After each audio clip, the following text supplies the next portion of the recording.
Do you remember who was the first person to tell you about the birds and the bees? I would venture to guess that most of you learned from your peers, and lack of knowledge about sex is a problem our children face as they start to mature. In my research, I've discovered some alarming facts and information about what happens when our children are left in the dark about sex. Today I will tell you about some of the problems our children could experience without the right tools needed to make good decisions, and what you can do to help. First, we need to be aware of the problems that our children are at risk of facing. Each state has different laws regarding sex education.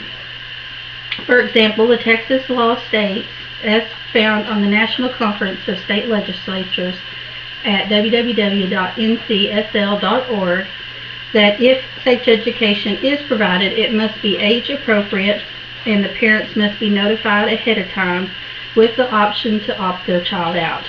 There are no specifics on what type of program is to be taught by the state or federal governments. Federal funding to the school districts has mainly been in support of abstinence-only programs, which have not shown to have a lot of success. The decision on what is taught is being made at the local school districts. According to the Advocates for Youth found at www.advocatesforyouth.org, the health and future of our children are at risk by the prevalence of sexually transmitted infections, HIV, and unintended pregnancies. Our children are engaging in sex without the information needed to make good decisions. The rate of sexually transmitted infections is high among young people in the United States. Also found on www.advocatesforyouth.org, young people ages 15 to 24 contract almost half of the nation's 19 million sexually transmitted infections every year, and the CDC estimates that 1 in 4 young women ages 15 to 19 have a sexually transmitted infection. Another alarming fact found on www.advocatesforyouth.org, experts estimate that one young person in the United States is infected with HIV every hour of every day. Of approximately the 750,000 teen pregnancies that occur each year, 82% are unintended, according to the Guttmacher Institute, found at www.guttmacher.org.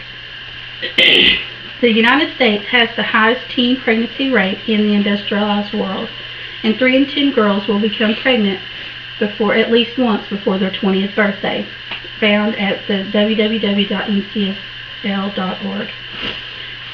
Taxpayer costs for these problems are ever increasing. These costs add up.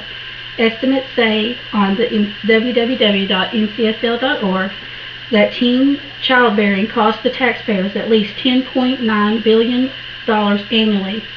And the most recent data estimates the medical costs for treating young people with sexually transmitted infections was $6.5 billion annually, excluding HIV or AIDS. There are some ways that we can help these problems get better. We need to make sure that comprehensive sex education is being taught in all public schools. As found on www.advocatesforyouth.org, evaluations of comprehensive sex education programs show that these programs can help the youth delay the onset of sexual activity, reduce the frequency of sexual activity, reduce the number of sexual partners, and increase the use of contraceptives. You have a role in helping fix the problem. I urge you to contact your local school board and find out what sex education programs are being taught at your schools.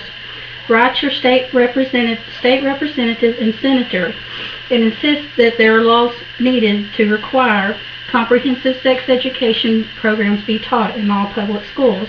We need to do our part to help our children get the education that they need. Let's not let them become another statistic. You are now aware of the problems we have with the lack of comprehensive sex education in the schools. There needs to be more specific laws and better funding from the federal and state governments. You must contact your local school board and write your congressman and let your voices be heard. Our children need to be better educated to be able to make better decisions about sex. Do you really want your children to learn what little they know about sex from only their peers?